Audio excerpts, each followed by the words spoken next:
Good morning. Good morning. Hope that you had a good week. Appreciate y'all filling in for me last week. It was interesting. It's an interesting Sunday. But we are glad to be back.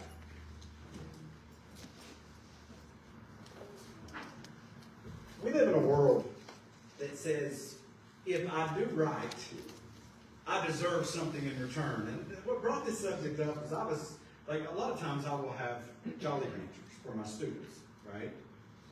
If they answer a question correctly, right? I may give them a Jolly. I have a student whose behavior is not the best behavior I've ever seen. Not a bad kid, but not the best behavior. And one student said, well, can I have a Jolly Rancher? I said, why? What did you do? He said, I did what I was supposed to. I'm like, you don't get rewarded for doing what you're supposed to do. And unfortunately, that's the way the world thinks things are supposed to go. We think if I just do what I'm supposed to do, then I should get rewarded for that. Well, again, that's not how things work. Jesus teaches the opposite, that true service expects nothing in return. When I do simply what I'm supposed to do, I should not expect anything special to happen. He said, when you shall have done all these things which we are commanded, you say, we are unprofitable servants. We have done that which was our duty to do. And I want you to think about that for just a minute. The idea for us, and the thing that we're going to have to get in our heads, and we talked a little bit about this morning, the idea and the mindset, and that is doing our duty. Right? We serve a master that owes us nothing. He doesn't owe us anything. And yet too many times we think that we're owed something. And you see this as a society at large. You see society at large, you see this happening in the news and the media, all happening right now as if the world owes people something, as if we owe people something. And that's simply not how it works.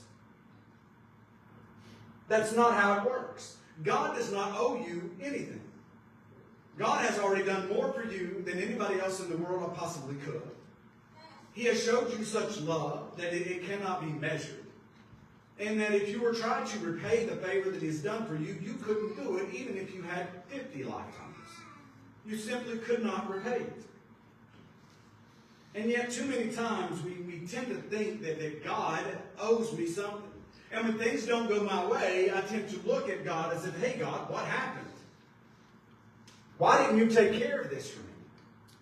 As if that's God's responsibility to do those things. God shows us through Job that serving God is not about what God gives to us. It's not what He's giving to us, but who God is. And when we come to the realization that I love my God because my God is worthy of being worshipped, I honor my God because He created me. He is the creator of the universe. I respect my God because He is literally the most powerful force to exist. And when I can look at my God in that way, anything else I get from Him is simply icing on a cake. Anything He chooses to do for me is truly a blessing. Everything that I have, everything that I own, He doesn't have to provide those things for me, yet He does. He doesn't have to allow the sun to come up in the morning, but He does. He doesn't have to allow the wind to blow, but He does. He doesn't have to send rain for the crops, but He does. He doesn't owe us these things. He chooses to do these things. The heart of a servant is a love that obeys. And again, we spoke a little bit about that this morning during our Bible class. The idea behind why I do what I do for my God is because that I love Him. And the Bible teaches us we love Him because He first showed that love toward us. Now again, I want to say that again. He showed the love toward us. In that while we were yet sinners, Christ died for us. He has already given us such a large gift that we can't repay. What is our responsibility to our God? You see, love, not fear, drives true obedience. Fear is a good initial stepping in point. You're afraid of being lost. But eventually that needs to turn to honor and service and a care and a concern for God. when the heart is right, the hands follow. And again, as we speak about certain subjects, bodybuilders have a saying, and that is the body cannot go where the mind has not already been. It can't. And you are not going to sin without first giving that consideration, James chapter 2. It had to first go through your mind before you did it. You see, the world that we live in obeys to get. It obeys something so they can get something in return. The hypocrite obeys to be seen. So somebody will look at me and say, wow, look at how good that person is. The disciple obeys because he loves. When you love the master, then his presence is a reward. It's a reward. And I'll tell you what I mean by that in a very small scope. My wife and I, before we were married, we would always go out, like we were sweethearts, and I would take her out. Right? She never paid for nothing. Nothing. She paid for nothing. And I didn't expect her to. I did not expect her to. It was not her responsibility. It was not how I was raised. I felt joyful that I was able to be with her. That I got her companionship in that regard. And when we got married,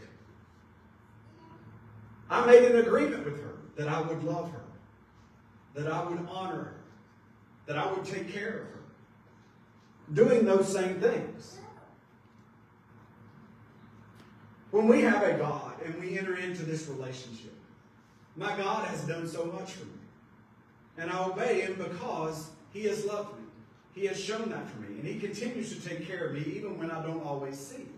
But in John 14:15, the verse we read this morning, he said, if you love me, keep my commandments. Now again, this is a conditional statement.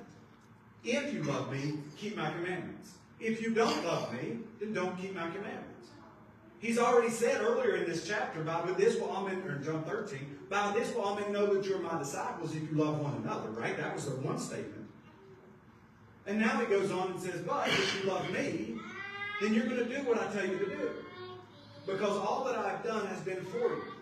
And that love, that trust, that obedience shows that you trust what I said. That you believe me. In 1 John chapter 5, verse 3, it says, for this is the love of God, that we keep his commandments. And his commandments are not grievous. Deuteronomy chapter 10, verse 12 says, and now Israel, what doth the Lord thy God require of thee? But to fear the Lord thy God, to walk in all his ways, to love him, to serve the Lord thy God with all your heart and all your soul. You see, service to God is not a punishment. Right? It's not a punishment. And yet, we act childlike in our behavior. And I'll give you an example, and I hope you won't mind. But it's normal behavior. Let me say this. My dad offered me many times money. He said, son, if you'll read the Bible, I will give you this. Just to get me motivated to read the Bible. Happened all the time. Happened all the time. My dad's like, if you'll do this, then I will give you this. This morning, Bentley, good kid, comes to me and says, hey, my dad said if I read the Bible all the way through, he's going to give, and I can tell him what it means, he's going to give me $10. He's a child. We've got adults who expect that kind of return. We've got adults who expect, well, if I read the Bible, then what do I get? I'm sorry, what? What is it you expect as a result of this? The Bible is the gift. Children don't understand that, but the Bible is the gift. It's one of the greatest gifts mankind's ever known, and yet somehow we treat it like it's the worst thing that we could possibly do. To even look at it, to read it. But it's a gift. It's a gift given to mankind by God so many years ago. But if we're expecting God to somehow give us something in return for doing this, then we're not a true servant of God.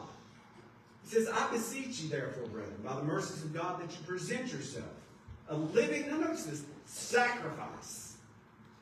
Your bodies, holy, acceptable unto God. Now notice the last part, which is your reasonable service. Now notice that, a reasonable service. Very reasonable. Not going beyond anything. If you do this, you've only done what is normal and what is expected. And that's if you present your bodies a living sacrifice to God. And if you keep yourself pure and unspotted by the world, right? As we'll read later in James. It's that idea that we have to understand. The duty of the servant is to obey without entitlement. We have to obey God without the entitlement that comes along with it. Brian brought this subject to me, and it took me almost all week to weave together the lesson with John 14 and the thing that we talked about. And that was, he came to me, he's talking about Luke chapter 17 and Job. But he said, likewise, when you have done all these things which are commanded you, say, we are unprofitable servants. We have done that which was our duty to do. Now think about that for a minute. They viewed themselves, or they were unprofitable servants, because they only did what was expected of them. They did the bare minimum, and yet they were still considered unprofitable servants. Unprofitable in what they do. A true servant doesn't keep score. A true servant doesn't demand thanks. They don't demand thanks from their master. You know, I will tell you, growing up, I had responsibilities that my dad gave me. And I'll tell you what I never expected to get when I got in from doing the job that he gave me to do. Son, go cut the yard, go cut the grass. I come in from cutting the grass. Guess what I never expected to hear my dad say? Thank you. He had no responsibility to say thank you to me. I only did what was required. Now, if I cut the grass and turned around and trimmed it and fixed up the flower bed or something like that, then maybe you get a thank you because you went beyond what he had asked you to do. You did more than what was expected. You did more than what was required. And yet so many times, most of us don't even do the minimum that God requires, and somehow we still expect thanks from him. We expect him to honor us as if we're the chief servant that exists, and that's simply not the case. We do not serve God out of an entitlement. We should not feel entitled. Ecclesiastes 12:13. He said, let us hear the conclusion of the whole matter. Here is your reason for existence. Now, let me make this perfectly clear in your brains. If you get nothing else from this lesson, make this perfectly clear in your brain. Your entire existence, your entire purpose for existing is to fear God and do what he says. That's it. That's why you exist. Nothing else. So anything you get on top of life, in time of service, any extra blessings God gives you, you ought to be eternally grateful for them. Because your entire reason for existence is only so that you can fear God and keep his commandments. That's it. That's the reason that you exist. Every time you get in the car and you drive down the road and you make it home, do you look at your car and do you say thank you? No, you don't. Every time you go to your blender and you blend up a smoothie, or you go to your microwave and you turn on the microwave and it cooks your food, or you start the oven, do you say thank you? No, because its entire reason for existence is to do that. That's its job. Now, I'd be thanking my microwave a whole lot if I put food in there and out pop money. Right? Money pops out of my microwave. I'd be thanking, I don't know who's doing that, but thank you. Right? Because it's doing more than I expected it to do. It's doing more than I required it to do when I bought it. But for the child of God, whose only responsibility is to fear God and to keep his commandments, and that's all you do, why do you feel entitled to things?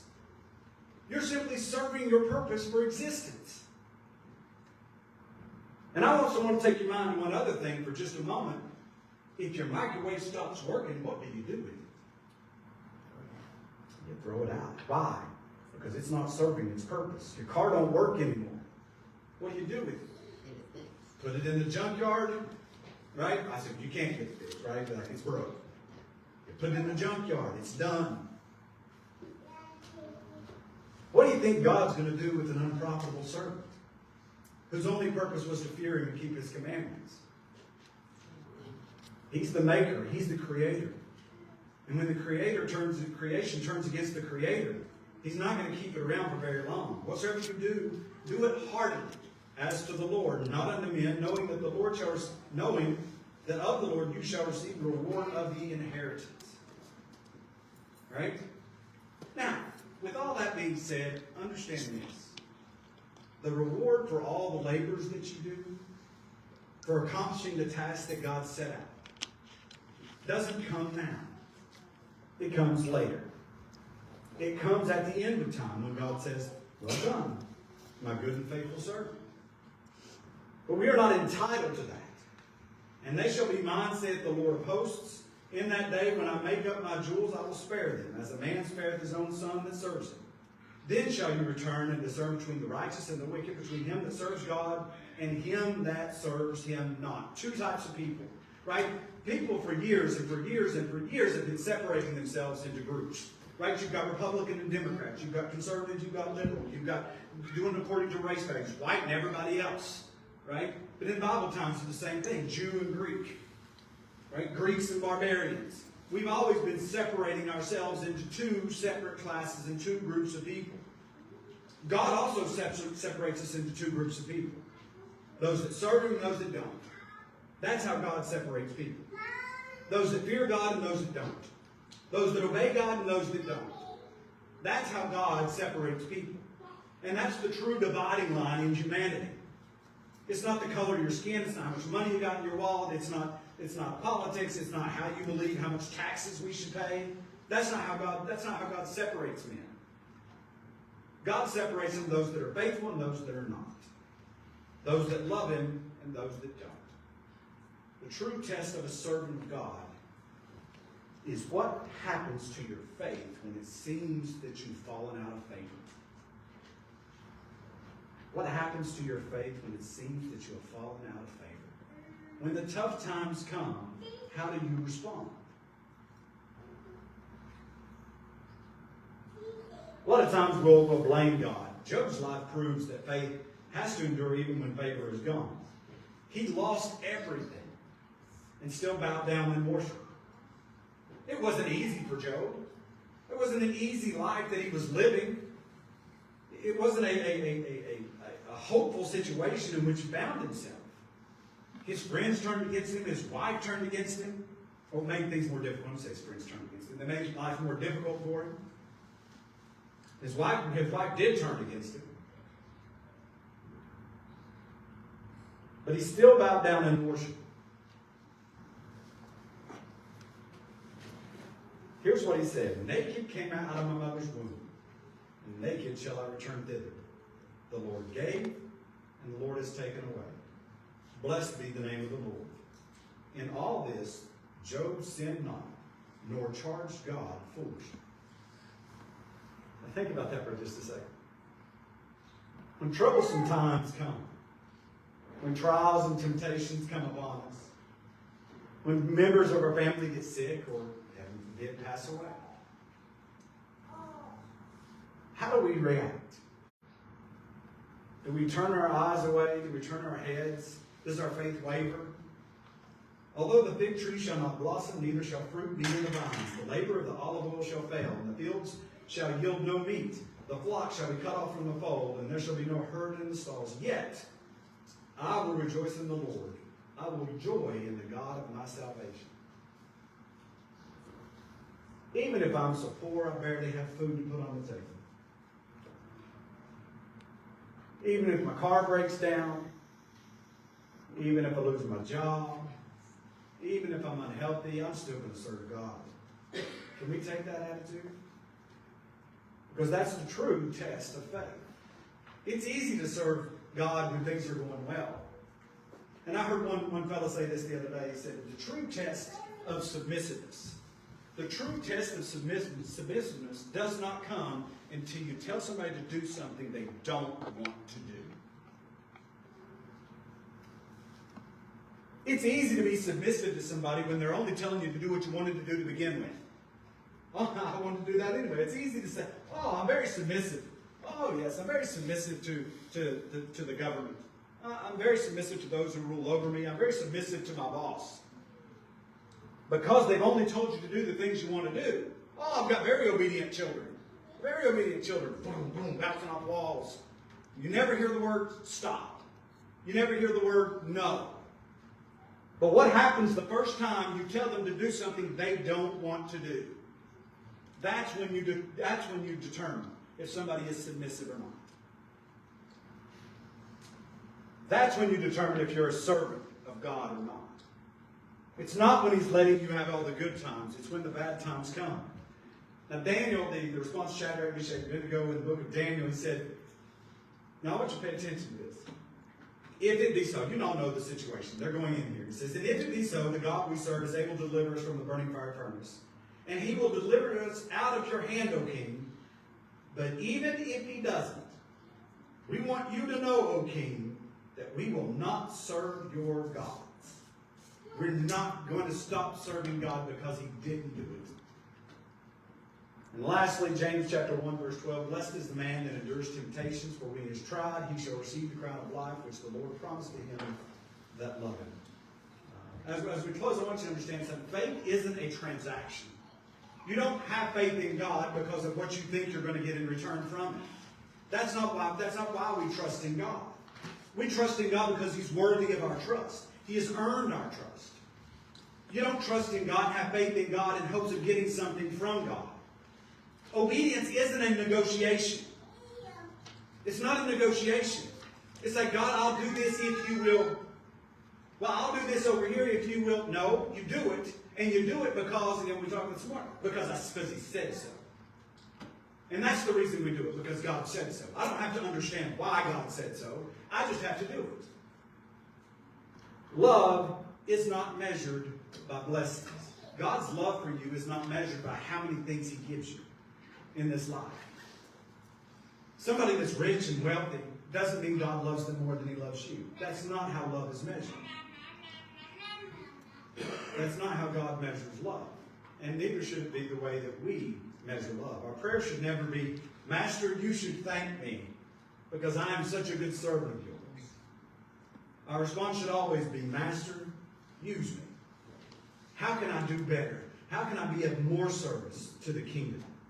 How can I go beyond the things that you have told me to do? The expectations that you have of me.